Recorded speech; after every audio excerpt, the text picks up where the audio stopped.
오늘은 창조로 나타난 그리스도의 설교를 이제 마지막까지 다 7째 날까지 끝내려고 합니다. 세 번을 이렇게 나누어서 말씀한 만큼 창조로 나타난 이 그리스도는 정말 중요한 말씀의 주제입니다. 창조로 나타난 그리스도와 또 청교도 말씀의 뭔가 양대산맥인 이 복음의 7대 연합, 이 두 가지의 주제들은 서로 상호작용을 하는 그러한 주제들입니다. 둘 다 7가지의 요소들로 나누어져 있고 또 둘 다 결국은 그리스도의 복음을 나타내고 있는 말씀들입니다. 오늘은 이제 최종 복습을 해보겠습니다. 3일 동안 했으니까 이제 어느 정도 아셨을 거라 생각하고, 하나님께서 창세기 1장에 천지를 창조하실 때 제일 먼저 무엇을 말씀하셨습니까? 네, 빛이 있으라라고 말씀하셨습니다. 첫째 날은 빛의 역사입니다.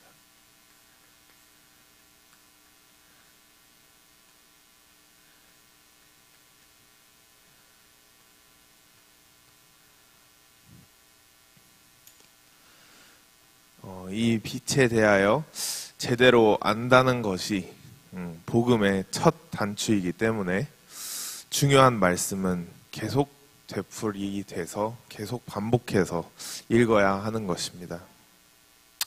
그리스도와 이 빛에 대한 말씀은 무조건 요한복음 1장식으로 믿어야만 합니다.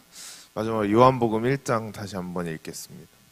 13절까지 같이 한번 읽어보겠습니다. 태초에 말씀이 계시니라. 이 말씀이 하나님과 함께 계셨으니 이 말씀은 곧 하나님이시니라. 그가 태초에 하나님과 함께 계셨고 만물이 그로 말미암아 지은 바 되었으니 지은 것이 하나도 그가 없이는 된 것이 없느니라. 그 안에 생명이 있었으니 이 생명은 사람들의 빛이라. 빛이 어두움에 비치되 어둠이 깨닫지 못하더라. 하나님께로부터 보내심을 받은 사람이 있으니 그의 이름은 요한이라. 그가 증언하러 왔으니 곧 빛에 대하여 증언하고 모든 사람이 자기로 말미암아 믿게 하려 함이라. 그는 이 빛이 아니요 이 빛에 대하여 증언하러 온 자라.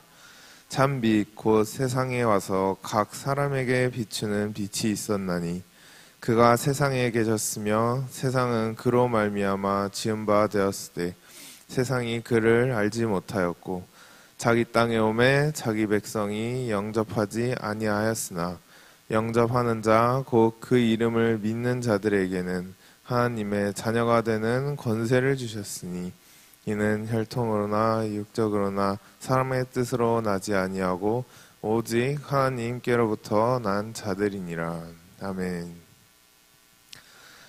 이와 같이 예수님을 뭔가 정의하는, 예수님을 말하고 있는 그러한 성경 구절들 중에 이 요한복음 1장이 정확하게 예수님에 대하여 못 받고 있는 그러한 구절들입니다. 요한복음 1장씩 외에 다른 성경에 나와 있는 이러한 식으로 이제 예수님을 믿거나 아니면 안다고 하면은 이건 자칫하면 헷갈리거나 아니면 엉뚱한 소리를 할 수가 있습니다. 여기서 나온 요한복음 1장에서 나온 이 말씀이라는 것은 곧 누구를 뜻하고 있습니까? 예수님을 뜻하고 있습니다. 그렇다면 창세기 1장에 나온 이 빛은 누구를 의미하고 있습니까? 이것 또한 예수님을 의미하고 있습니다. 창세기 1장의 첫째 날은 빛 대신 예수 그리스도가 이 땅에 오신 것을 믿고 또 그것을 시인하는 것이 하나님께서 빛이 뭐하라 하셨습니까? 빛이 있으라 라고 말씀하신 그 예수 그리스도가 우리의 심령 속에 빛으로 오시는 것, 이것을 가르쳐 우리는 창세기 1장에 첫째 날의 역사라고 하는 것입니다.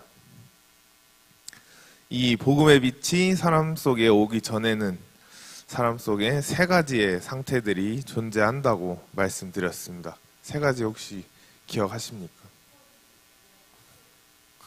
맞습니다. 빛이 없는 사람들에게는 혼돈과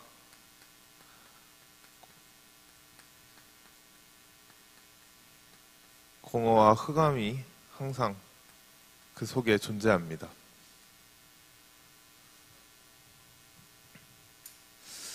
빛이 없는 사람들에게는 그 사람이 어떻게 인생을 사느냐와 관계없이 그 사람의 성품과 그 사람 평소 성격이 얼마나 착하느냐와 관계없이 모든 사람들은 혼돈, 공허 그리고 흑암을 안고 살아가는 것입니다. 누가 살면서 이 혼돈, 공허, 흑암을 가지고 살아가고 싶겠습니까? 지금 밖에 길 가는 사람들한테 물어보면 당신 속에 혼돈과 공허와 흑암이 있습니다 라고 길 가는 사람들한테 말을 하게 된다면 누구 하나 좋아하는 사람이 있겠습니까? 하지만 마음속에 빛이 없는 사람들은 자신이 아무리 싫다 하고 아무리 그것을 부정하고 부인한다고 하여도 그 속에 이 세 가지를 평생 안고 살 수밖에 없습니다. 그렇다면 이 세 가지를 없앨 수 있는 유일한 방법은 무엇이 우리 마음속에 들어야 합니까? 빛이 우리 마음속에 들어오는 것입니다. 이것 외에는 절대로 이겨낼 수 있는 그러한 방법이 없습니다. 그렇다면 한 사람이 마음속에 이 빛을 영접하게 된다면 그 사람의 마음은 바뀌어가기 시작합니다. 혼돈이 질서로, 공허가 만족감으로, 그리고 흑암이 길과 의미로 이 사람이 바뀌어가게 됩니다. 여러분들도 이 혼돈, 공허, 흑암 속에서의 이 빛의 능력으로 이제 빠져나온 것에 대하여 하나님께 항상 감사하시기를 축복합니다. 이렇게 빛의 능력으로 첫째 날을 통과한 사람에게는 무엇이 기다리고 있다고 말씀드렸습니까? 네, 첫째가 지났으니 이제 둘째 날이 기다리고 있습니다. 솔직히 건너뛰었으면 하는 날 중에 하나인데 성경은 절대로 건너뛰지 않고 모든 코스를 다 순서대로 겪기 때문에 첫째 날을 지나고 나면 우리에겐 둘째 날이 기다리고 있습니다. 둘째 날의 핵심 포인트는 바로 나누이는 역사라고 말했습니다.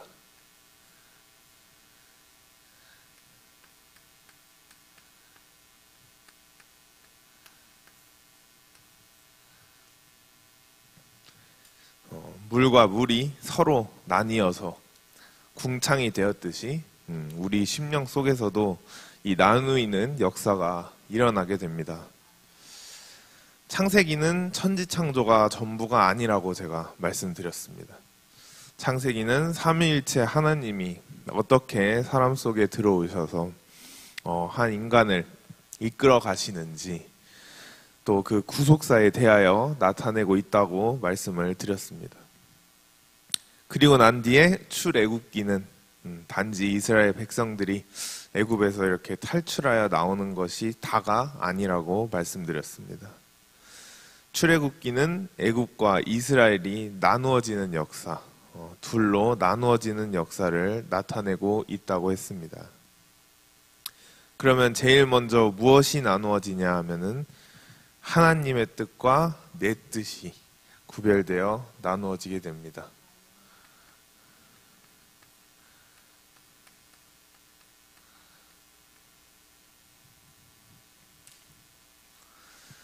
또한 나의 신앙과 세상의 것들이 또한 둘로 나누어지게 됩니다. 예전에는 내 뜻 하나만 있었다고 한다면 빛이 내 속에 들어오고 난 뒤에는 내 뜻 말고도 그 외에 하나의 뜻이 더 생기게 됩니다. 그것이 바로 하나님의 뜻입니다. 내 뜻은 빛과 어두움 중에 어떤 쪽에 속할까요? 네, 내 뜻은 어두움에 속합니다. 그렇다면 하나님의 뜻은 당연히 빛에 속합니다.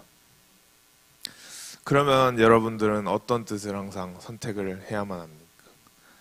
하나님의 뜻을 선택해야 하지만 이렇게 물어본다면 이제 주일학교 다니는 우리 유치부 학생들도 당연히 하나님의 뜻 하면서 또 빛을 선택해야 된다고 쉽게 말할 수 있을 것입니다. 하지만 이렇게 한다는 게 말처럼 쉽게 되지는 않습니다. 왜냐하면 나의 뜻을 죽이고 하나님의 뜻을 선택한다는 것은 나의 이 정신적인 생명, 또 이 혼적인 이런 생명이 죽는 것과 마찬가지이기 때문에 사람은 자신의 혼적 생명을 절대로 쉽게 포기를 못합니다. 둘째 날에 들어온 사람은 그래도 오늘 당장 죽어도 이 빛이 그 속에 있기 때문에 그래도 천국은 갈 수는 있습니다. 하지만 이 빛은 지금 영에 들어와 있는 상태고 아직 이 나누임의 역사에서는 육과 혼은 아직까지는 어두움에 속해 있는 것을 우리가 볼 수가 있습니다. 그렇기 때문에 영에 있는 이 하나님의 뜻과 아직 혼과 육에 있는 이 내 뜻이 이 둘째 날에서 서로 맨날 치고받고 서로 줄다리기를 하고 있는 것입니다. 여러분들도 한번 생각해 보시면 태어나고 나서 어린이집 또 유치원 다니기 시작할 때부터 뭐 대학교 대학원을 졸업하기까지 수많은 학원들을 이렇게 다니면서 또는 뭐 인터넷 인강을 통하여 우리는 영, 혼, 육 중에서 어디에다가 제일 많은 투자와 공급을 하게 됩니까? 네, 혼에다가 우리는 공급을 제일 많이 하고 제일 투자를 많이 합니다. 학교를 다닌다고 해서 육체가 건강해지지는 않고 또 더더욱 영이 건강해지지도 않습니다. 학교를 다니면서 우리는 정신에 속한 이 지식들을 배우고 혼에다가 꾸준히 공급을 해오게 됩니다. 평생 적어도 10년이 넘게 이렇게 유치원 때부터 지금까지 청년 때까지 평생 적어도 10년이 넘게 공급해온 이 내 정신에 이 담겨있는 이러한 혼적인 지식들, 이러한 것들을 갑자기 이 마음속에 첫째 날에 마음속에 이 빛이라는 게 들어오고 나니까 둘째 날에 와서 이것을 포기해야 한다라는 것은 절대 인간에게서는 쉽지가 않은 것입니다. 그렇기 때문에 하나님께서는 우리에게 무엇을 주셨습니까? 예수님의 십자가를 주셨습니다.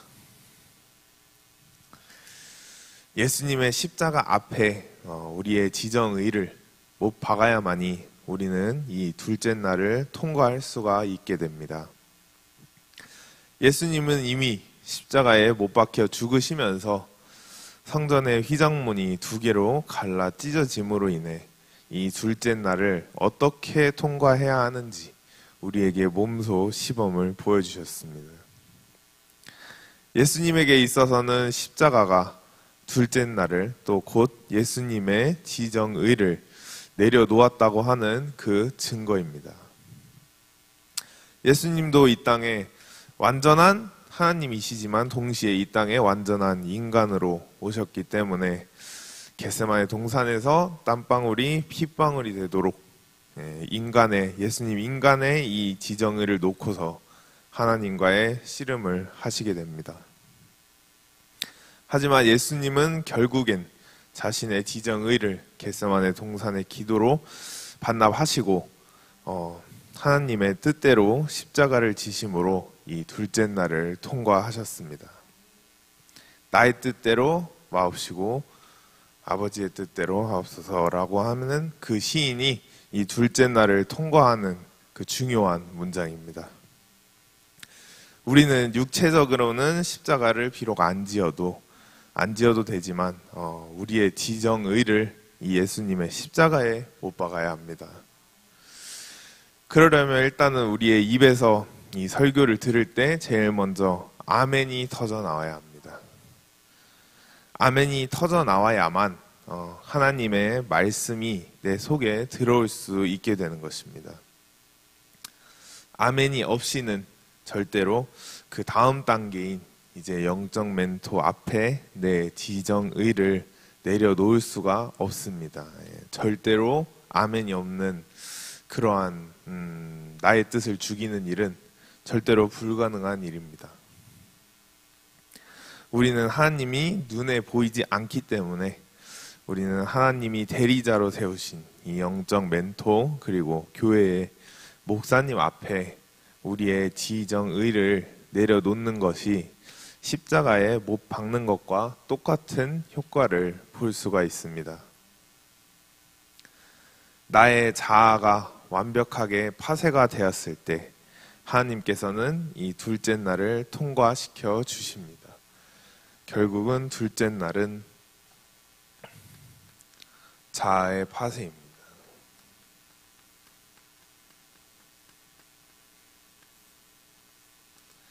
둘째 날을 통과하고 나면 이제 셋째 날이 기다리고 있습니다.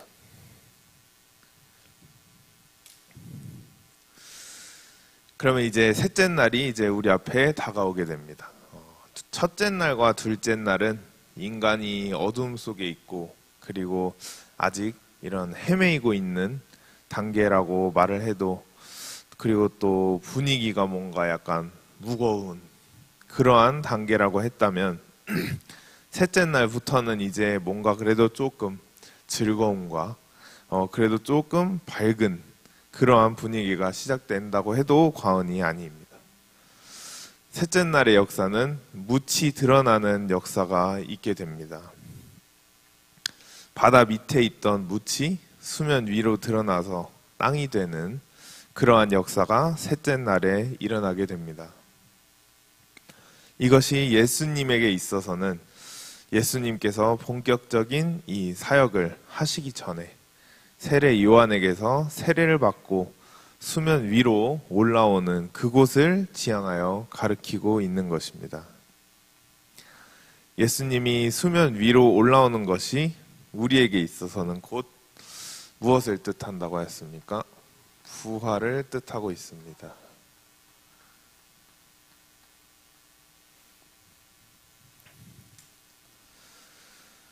예수님께서는 십자가에 못 박혀 죽으시고 난 뒤에 3일 만에 부활하셨습니다.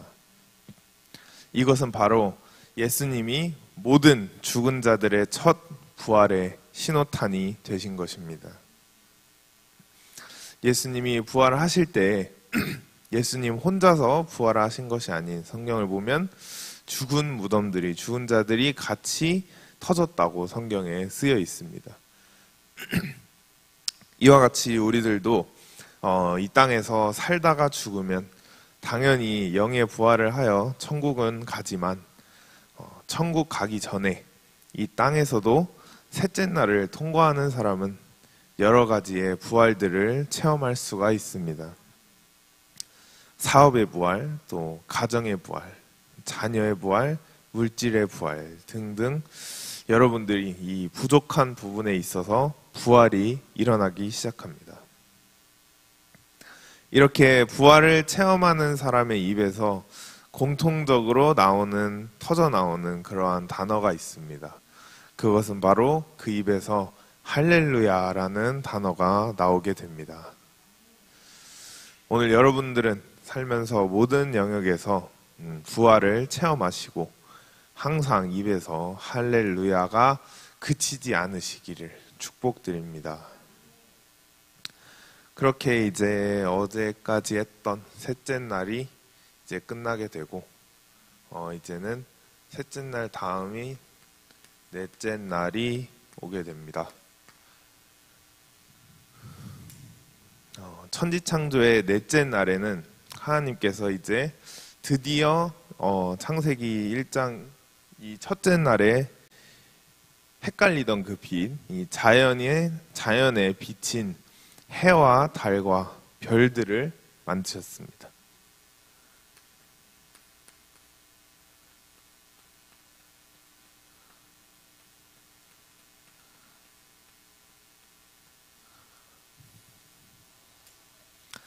하지만 앞선 모든 날들과 같이 이 해, 달, 별들은 단순히 물질적인 또 자연적인 해, 달, 별 뿐이 아니고 구약시대의 요셉의 이야기를 보면 요셉은 뭐 하는 사람이라고 성경에 적혀 있습니까? 꿈꾸는 사람이라고 적혀 있습니다. 그래서 저희 이제 아들의 이름이 전 요셉으로 결정되었는데 태어났을 때부터 꿈을 많이 꿀지 기대가 됩니다. 요셉의 꿈을 보면 요셉의 형들과 요셉의 엄마 아빠가 요셉을 가운데에 두고서 요셉을 향해 절을 하고 있는 장면이 나오게 됩니다.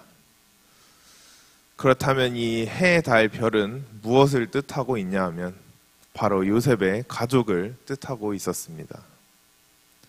해는 요셉의 아빠인 야곱, 또 달은 엄마, 그리고 나머지 별들은 요셉의 그 형제들을 뜻하고 있었습니다.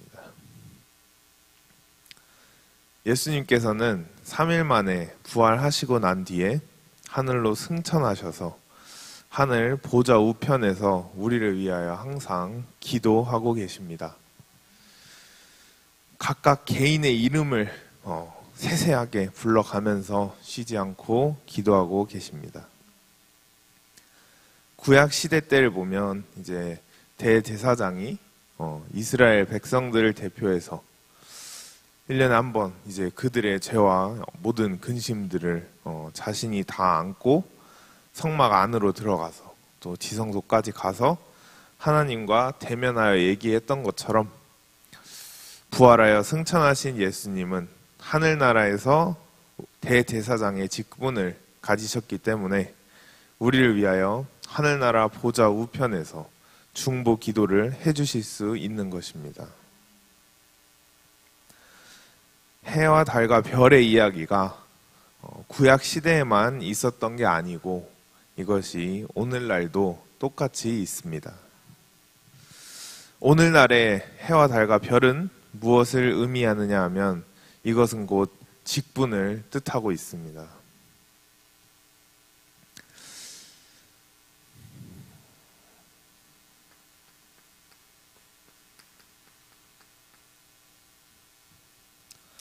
교회 안에서 신앙생활을 이제 쭉 꾸준히 하다 보면 뭐 지사님, 뭐 안수 집사님, 뭐 전도사님, 권사님, 장로님, 그리고 목사님까지 여러 가지의 직분들이 있다는 것을 볼 수가 있습니다. 이렇게 넷째 날이 임하게 되면 여러분에게 교회 안에서의 직분이 내려오게 됩니다. 교회뿐만이 아니고 세상에서 그리고 일터에서도 하늘에서부터 직분이 내려오게 됩니다. 여러분들이 태어나는 과정들은 다 서로 각기 다를 수가 있습니다. 태어난 장소도 다르고 뭐 어떻게 태어난지도 다르고 어떤 사람은 엄마 아빠가 이제 결혼해서 정말 계획을 하여서 우리는 이때쯤 아기를 낳았으면 좋겠다 이렇게 계획을 해서 그 계획 안에서 태어난 사람들도 있을 것이고 어떤 사람은 뭐 엄마 아빠가 따로 그렇게 계획은 하지 않았는데 갑자기 이렇게 아기가 들어서서 태어난 사람들도 분명히 있을 것입니다. 하지만 사람이 어떻게 태어났던지 간에 의미 없이 태어난 사람은 단 한 명도 없는 것입니다. 하나님께서는 사람을 이 땅에 태어나게 하실 때에는 다 하나님의 섭리 속에 태어나게 하십니다.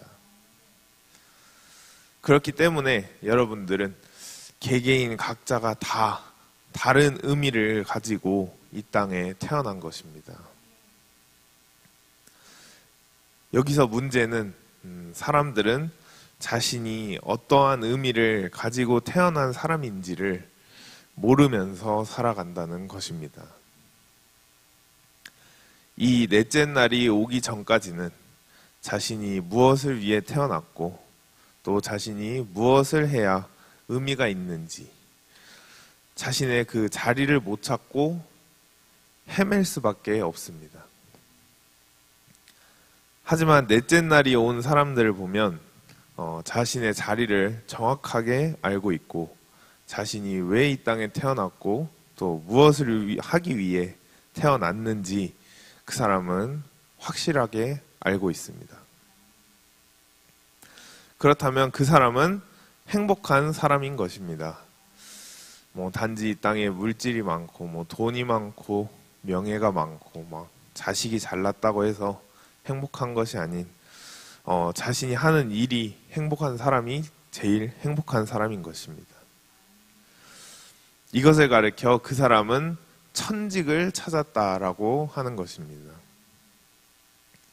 사람이 자신이 좋아하는 일을 하면서 살 수 있다는 것이 얼마나 행복한 일인지 모릅니다.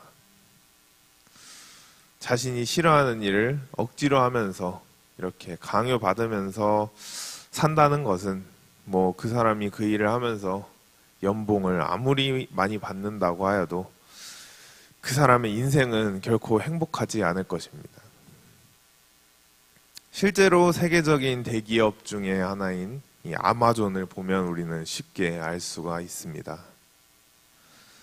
처음에는 이제 열심히 학교 다니고 대학원 나와서 다들 아마존은 이제 이미 세계적인 그런 대기업이고 명성이 있기 때문에 또 대학교 졸업하는 과정 3학년 때부터 아마존에 이제 입사하기 위해서 여러 가지 막 그런 자기의 레주메, 자기의 이런 그 사항들을 써가면서 아마존에 맞춰서 하는 사람들이 제 주변에도 상당히 많았었습니다. 그렇게 해서 만약에 아마존을 이렇게 들어간다고 한다 하면은 또 거기서 일하면 이제 거기는 초봉부터 일하기 처음 스타트부터 제가 듣기로는 다른 대기업보다도 훨씬 초봉을 더 높게 쳐주고 되게 세게 주는 걸로 알고 있지만 그렇게 초봉부터 연봉을 엄청나게 이렇게 받을 수 있다고 해서 다들 지원하는 동기 중에 하나로 그렇게 지원을 해서 들어가서 일하다가 보면 아마존이라는 기업에 뭔가 그 퇴사율이라고 해야 될까요? 예, 한국말로는 퇴사율이라고 해야 될 것 같은데 그 퇴사율이 평균적으로 이제 거의 3년에서 5년 정도로 이렇게 짧게 솔직히 직장이라고 한다면 요즘 젊은 세대들은 또 우리 앞선 부모님들 세대와는 생각이 좀 많이 다른 것 같아서 되게 제가 미국에서 이 경영학과 마케팅을 배우면서도 통계적으로 나타난 것이 이 MG 세대라 그러잖아요. MZ 세대. 요즘 MZ 세대들의 이 뭔가 퇴사율 또 직장을 바꾸는 이 비율을 보면 부모님들 세대보다도 거의 한 3배가 높은 걸로 통계에 나와 있습니다. 그 말은 1번 좀 안 좋게 본다고 하면은 솔직히 좀 정신적인 이 멘탈이 부족한 거고 2번은 이 일을 해봤더니 이제 이건 자신의 일이 아니라고 생각돼서 금방 퇴사를 하는 것입니다.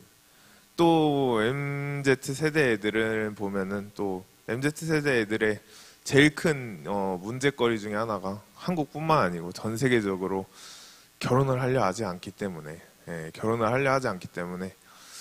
제가 느끼기에는 그것도 큰 영향 중에 하나로 끼치는 것 같습니다. 왜냐하면 부모님 세대들은 이미 결혼을 했고 이미 처자식이 있기 때문에 이 회사를 한번 들어갔다 할지라도 인생은 좀 슬프지만 자신이 원하는 직장이 아니고 원하는 일이 아니어서 인생은 좀 슬플 수는 있지만 모든 특히 아버님들은 그것도 다 이제 포기하고 또 견뎌내면서 가족을 이렇게 가장으로서 이끌어오고 이런 책임감 있는 이러한 생활과 모습을 보여주셨는데 요즘 애들은 요즘 청소년들은 특히 그러한 생각이 너무 조금 적고 책임감 없는 모습이 솔직히 좀 많고 결혼 안 해도 그냥 자기 만족 자기가 원하는 것을 사고 또 자기가 만족하면 된다라는 그런 마인드를 굉장히 크게 가지고 지내는 세대이기 때문에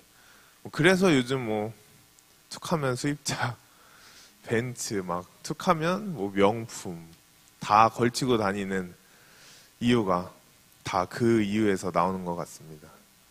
과거보다도 훨씬 더 그 판매량이나 이런 수입차와 명품의 판매량들이 훨씬 더 늘어났는데 그 판매량에 제일 큰 영향을 끼치는 연령층 중에 하나가 이 젊은 층이라는 것을 볼 때 정말 전 세계적으로 이것은 좀 큰 문제라고 생각이 됩니다.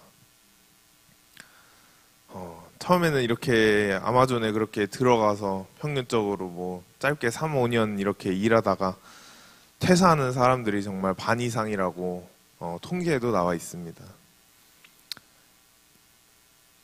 그렇게 퇴사하는 사람들은 이제 그 자리가 자신의 평생의 직장이 될 수는 없다는 것을 알기 때문에 그리고 일하면서 결정적으로는 행복하지 않기 때문에 퇴사하는 것입니다.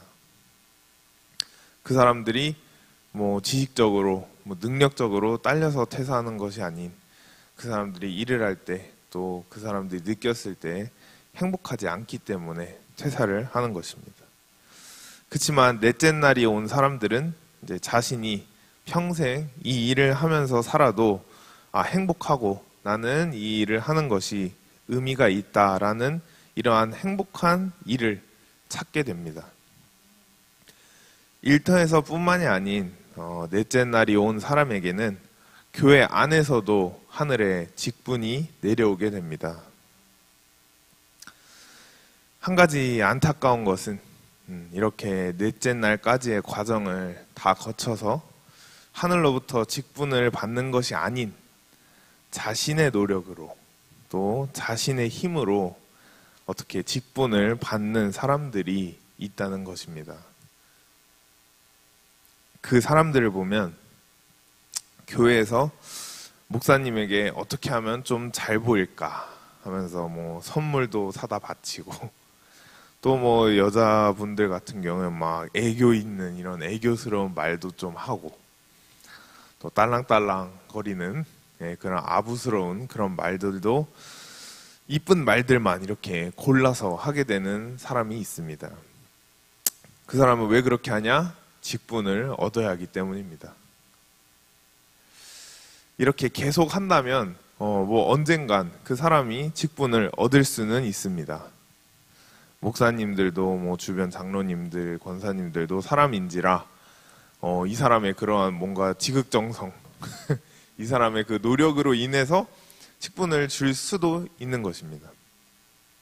하지만 그 사람의 그 받은 직분은 하늘로부터 내려온 것이 아니기 때문에 그 사람은 그 직분을 가지고 계급 행세를 하게 됩니다. 직분이 뭔가 자신에게 이렇게 유익하고 이득되는 것이 아닌 직분이 이제 직분을 받는 순간 이제 어깨와 목에 힘이 들어가고 꼿꼿하게 지내는 것을 볼 수가 있습니다. 교회 안에서 자신이 집사님이 되고 또 장로님이 되었다고 해서 다른 사람들보다 평신도나 이런 청년들보다 위에 있다고 생각하고 꼭 무슨 이게 군대 마냥 다른 사람들을 막 컨트롤 하려고 하는 이러한 상황이 생기기 마련입니다. 이것은 목사님들 또한 마찬가지인 것 같습니다. 하늘에서부터 내려온 것이 아닌 또 마음속에 이러한 하나님의 음성을 듣고서가 아닌 그냥 자신의 뜻대로 뭐 솔직히 말하면 할 일 없어서 먹고 살 일이 없어서 신학교 가서 공부해가지고 목사 안수 받고 교회를 이렇게 목회를 시작하시는 분들도 분명히 있습니다. 넷째 날이 임하지 않은 상태로 그렇게 했기 때문에 코로나 때와 같은 사태가 일어나게 되는 것입니다. 목회를 그냥 돈 벌려고 먹고 살려고 아니면 이제 성도들 몇 명 데리고 있으면서 뭔가 이렇게 군림하려고 교회 위에 군림하려고 하는 교회들은 코로나 시기 동안에 거의 다 문을 닫거나 아니면 교회를 막 경매로 내놓거나 이러한 어려움 속에 처했을 것입니다. 자신의 힘으로 직분을 얻은 사람들의 특징은 어려움이 오거나 이런 힘든 상황에 부딪혔을 때 책임감 없이 자신의 직분을 그냥 버리고 가버리기 마련입니다. 교회에서 직분을 가졌다고 할지라도 그것이 자신의 힘으로 가진 직분이라면 자신이 조금만 이렇게 어려움이 닥치면 주변에서 좀만 뭐라 하면 그냥 다른 교회로 획 가버리거나 아니면 그냥 교회를 다음 날부터 안 나와버리게 됩니다. 반대로 넷째 날이 제대로 온 사람들은 교회 안에서 하늘로부터 내려온 직분을 받게 되고 그 직분이 때론 힘들지라도 그 사람은 그 일이 항상 행복한 것입니다. 때로는 이 하늘의 직분이 자신이 원하지 않는 직분일 때도 있습니다. 그렇기 때문에 그 직분을 받기 싫어서 이리저리 피해 다니는 사람들도 있습니다. 하지만 신기한 것은 하나님께서는 이미 그 사람에게 그 직분을 정해 놓으셨기 때문에 주변의 환경을 통해서든지 무슨 수를 써서라도 그 사람을 그 직분으로 결국엔 인도하십니다. 오늘 여러분들은 하늘로부터 내려온 자신의 직분이 무엇인지 또 천직이 무엇인지를 발견하시기를 축복드립니다. 다음은 이제 다섯째 날입니다.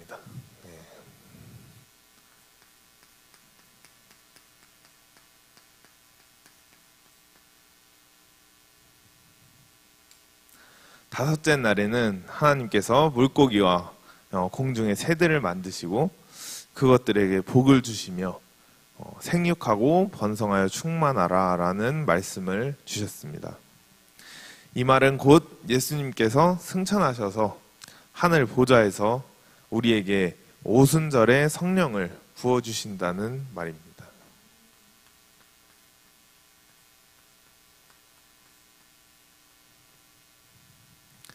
생육하고 번성하여 땅에 충만하라라는 것은 곧 확대의 역사를 가리키고 있습니다.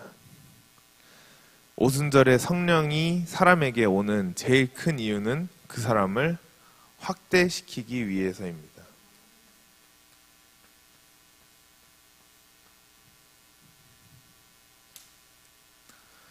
그렇기 때문에 우리는 오순절에 성령을 받아야 하는 것입니다.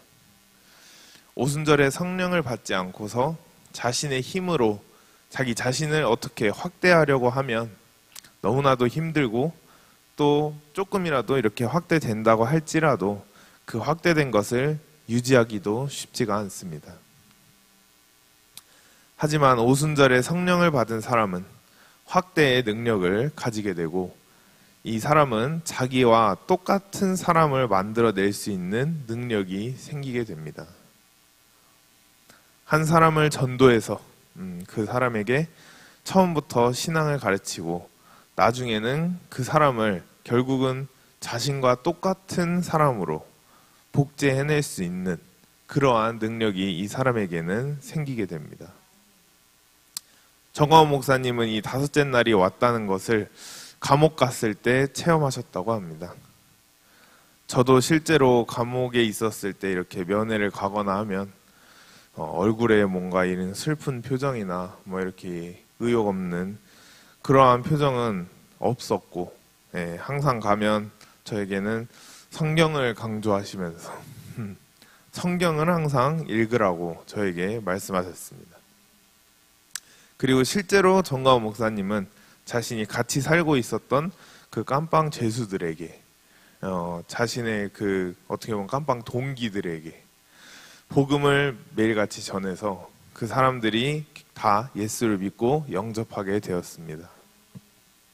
사도 바울 또한 옥에 갇혀 있을 때도 복음 전하는 일을 그치지 않았다고 말하고 있습니다. 여러분들도 성령을 강하게 받아서 주변 모든 사람들을 여러분의 모양대로 복제할 수 있는 능력을 가지시기를 축복합니다. 이제 여섯째 날은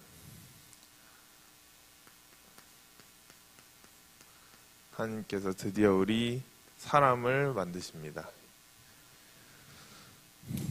천지창조 6째 날에는 하나님께서 하나님의 형상대로 사람을 만드시고 그 코에 무엇을 불어넣으셨습니까? 생기를 불어넣으셨습니다. 생기가 코에 들어갔기 때문에 사람은 영적인 존재가 될 수가 있던 것입니다. 그렇지 않고서는 사람은 짐승과 다를 것이 없습니다. 하나님께서 이렇게 인간을 만드시고 또 말씀하시기를 생육하고 번성하여 땅에 충만하라 라고 말씀하셨습니다. 예수님께서 지금은 하늘 위에 승천에 올라가 계시지만 머지않아 이 땅에 다시 재림하신다는 사실을 믿으십니까? 아멘.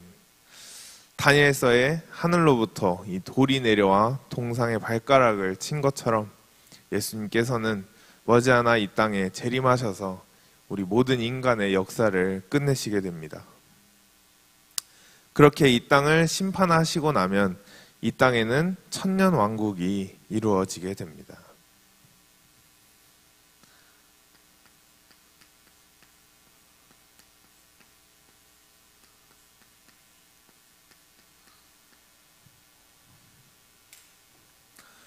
천년 왕국이 이루어질 때 그때 천년 왕국의 대장님은 누구십니까? 예수님입니다. 그러면 그 예수님을 따라 천년 왕국에 들어가는 사람들은 누구입니까? 구원받은 성도들, 저와 여러분들입니다. 그렇지만 천년 왕국은 예수님이 이 땅에 다시 재림하셔서 이 땅을 심판하시기 전까지는 이루어지지가 않습니다. 하지만 한 가지 감사한 것은 우리가 성령을 강하게 받고 성령 체험이 확실하고 우리의 심령에 이 6째 날이 오게 된다면 우리에게는 다스림의 능력이 생기게 됩니다.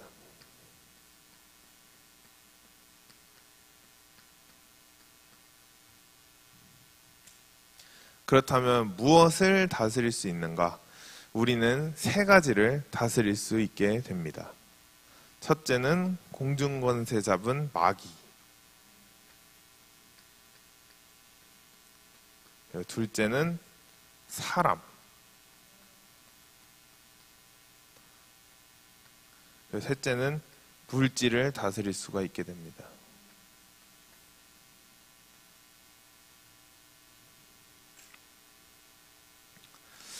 사람이 마귀를 다스린다는 것이 거의 불가능한 일입니다.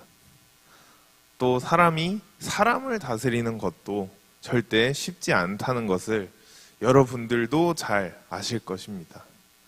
특히 부모님들의 입장에서 자기 자식 하나 다루는 것도 힘들어하는 부모님들이 너무나도 많습니다. 마지막으로 물질을 다스린다는 것은 이것 또한 거의 불가능한 일입니다. 돈을 벌려고 마음을 먹으면 먹을수록 오히려 돈이 더 안 벌리는 일이 오히려 더 많습니다.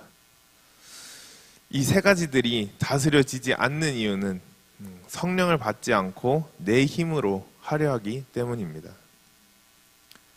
하지만 성령을 강하게 받은 사람들은 이 3가지의 영역들이 다 자신의 손 안으로 들어오게 되어 있습니다.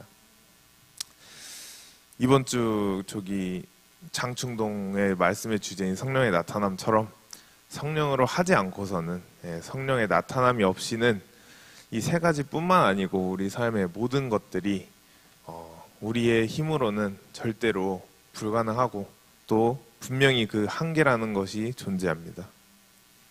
정광훈 목사님을 보면 이 모든 영역들을 한 손에 잡고 컨트롤하는 것을 주변에 있는 모든 사람들이, 측근 사람들이 굳이 말을 안 해도 다 보고 또 피부로 느낄 것입니다. 이제 마지막 7째 날은 하나님께서 천지창조를 이제 드디어 마무리를 하시고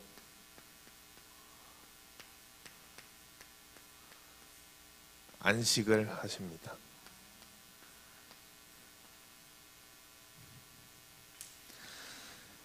예수님이 이 땅에 재림하셔서 심판하시고 이 땅에 천년 왕국을 이루시고 난 뒤에는 우리는 예수님과 함께 영원 무궁히 천국에서 지내게 됩니다.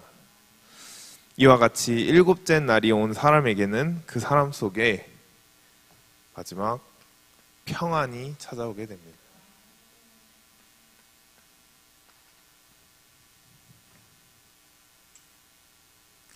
모든 일에 있어서 조급하고 급한 것이 아닌 그 사람에게서는 항상 삶의 여유로움과 그러한 평안함이 있다는 것을 다른 사람들도 느낄 수가 있습니다. 오늘 저와 여러분들은 이 일곱째 날 이 평안함의 단계까지 가는 것을 우리의 인생의 목표로 삼고 달려가시기를 축복합니다.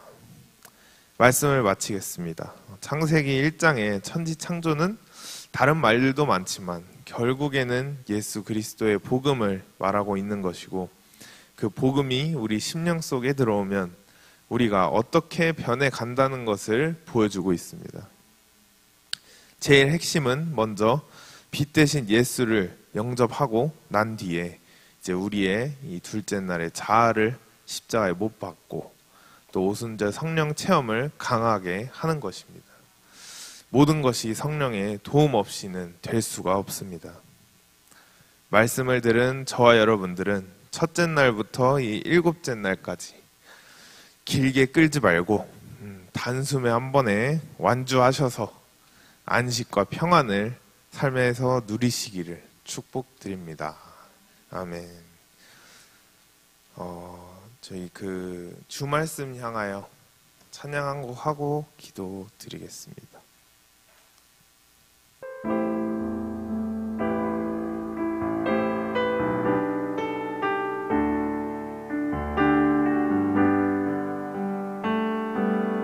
하늘에 나는 새도 주 손길 돌보시네.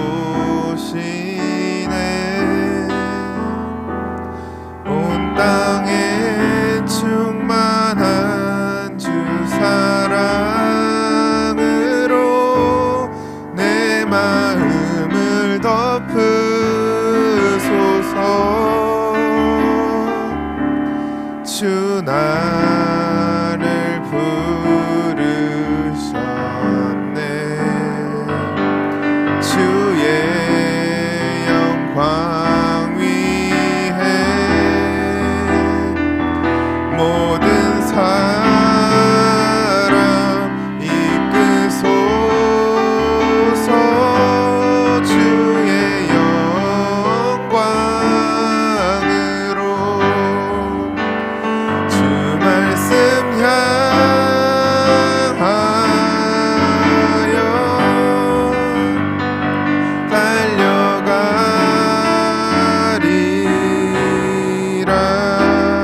빛의 능력으로 인해서 우리를 세상과 구별되고 나누게 하시고, 또 거기까지 오신 분들은 이제 포기하지 마시고, 또 장충동의 지금 주제인 저 성령의 나타남, 이 성령의 나타남을 두고 항상 기도하고 간구하시면서 인생을 살아가다 보면은 우리에게는 지금 확대의 능력, 그리고 다스림의 능력, 마지막에는 우리에게 그 심령의 평안함까지 오게 되는 줄로 믿습니다. 그러려면은 이제 정광 목사님도 항상 강조하듯이 우리가 성령을 강하게 받아야만이 이후의 모든 일들을 할 수가 있습니다. 오늘 하루도 이 성령을 강하게 체험시켜 달라고 성령을 놓고서 이 시간에 주여 삼창하고 기도하시겠습니다. 주여